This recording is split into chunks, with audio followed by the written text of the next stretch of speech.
પ્રભાવતી આવી એટલે ભગવાને પ્રભાવતીને કીધું કે તારું નામ શું? કે મારું નામ પ્રભાવતી. તો સાંભળી લે, પ્રભાવતીમાંથી પબલી થતા વાર નહીં લાગે. સમજી ગઈ? હવે ક્યારે જો તું આવી નંદભવનમાં ફરિયાદ કરવા, આજ વખતે તો તારા હાથમાં તારા દીકરાનો હાથ પકડાયો. હવે જો તું આવી તો તારા હાથમાં તારા ઘરવાળાનો હાથ પકડાવી દઈશ. અને અહીંયા પ્રભાવતીએ બે હાથ જોડ્યા છે અને પ્રભાવતીએ ભગવાન કૃષ્ણને કીધું કે કનૈયા કાલે સવારે પાછો મારા ઘરે આવજે. શું કામે? બહુ સરસ મજાનો ભાવ છે કે આ ગોપી ફરિયાદ કરવા નથી આવતી, ભગવાન કૃષ્ણને મળવું છે. મળવા માટે કઈક બાનું તો જોઈને બાનું ગોતે છે. ફરી ફરી અને યાદ કરવું એનું નામ છે ફરિયાદ. આ વિરોધાભાસી પ્રેમ છે. આ બે માણા બાદ કઈ એમ નોખા ન પડી જાય.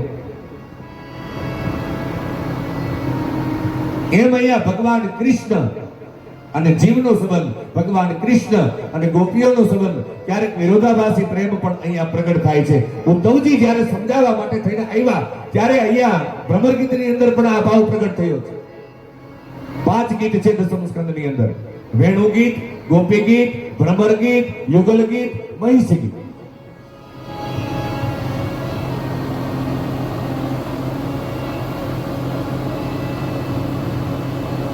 પ્રભાવતી કહે છે કે લાલા પાછો મારા ઘરે તો આવજો.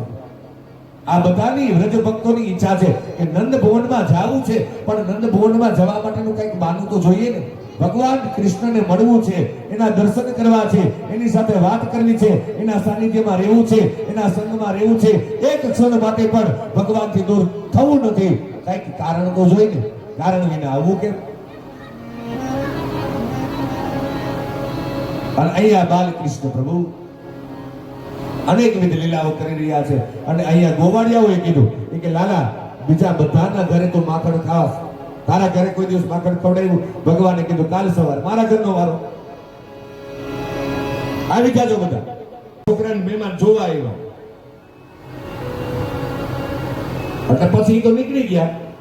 એટલે છોકરાએ મમ્મીને પૂછ્યું કે મમ્મી આ મહેમાન આવ્યા હતા મને જોવા, એ શું કહેતા ગયા? એટલે છોકરાની મમ્મીએ કીધું કે એમ કહેતા હતા કે છોકરો અમને ગમતો નથી. માં તો કે શું કીધું? કે મેં ઈ જ કીધું કે ગમતો તો અમને નથી, ક્યાં મૂકવા જાવ? અહીંયા યશોદાજી કે કોણ તને કે કાઢો છો? મોટા ભાઈ એમ કાંઈ વાંધો નહીં, તું જા, મોટા ભાઈ નહીં આવે, પાકું પાકું. અને અહીંયા માં યશોદાજીની પાસે ભગવાન લાડ લડે છે.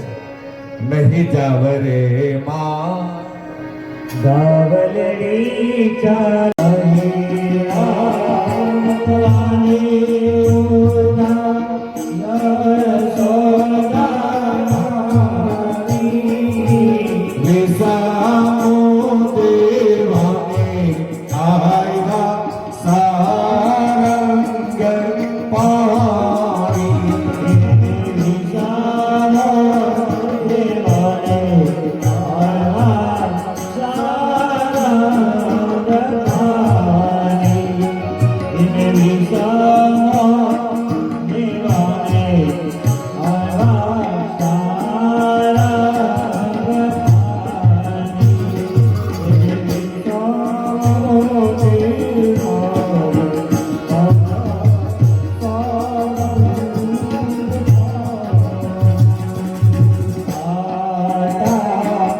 Hare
કુંવર કાન ઘેરે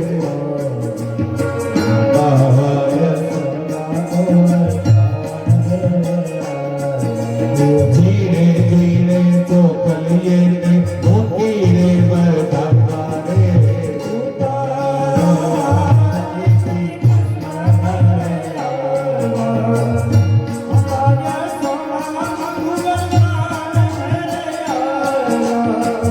ભરતને બોલા મને સાંભળ્યો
છે પણ આ ભગવાનનો રાસ કેવો છે? જીવ અને કૃષ્ણના મિલનનો રાસ છે. મહાદેવજી એ રાસની અંદર પધાર્યા પછી મહારાસ થયો.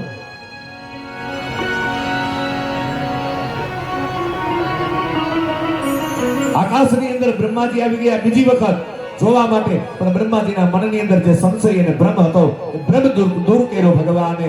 એક કૃષ્ણ એક ગોપી, ક્યારેક બે ગોપી વચ્ચે કૃષ્ણ, ક્યારેક બધા જ કૃષ્ણ. અને બ્રહ્માજીએ ભગવાનની લીલાને વંદન કરી પુનઃ પોતાના બ્રહ્મલોકની અંદર જતા રહ્યા છે. આ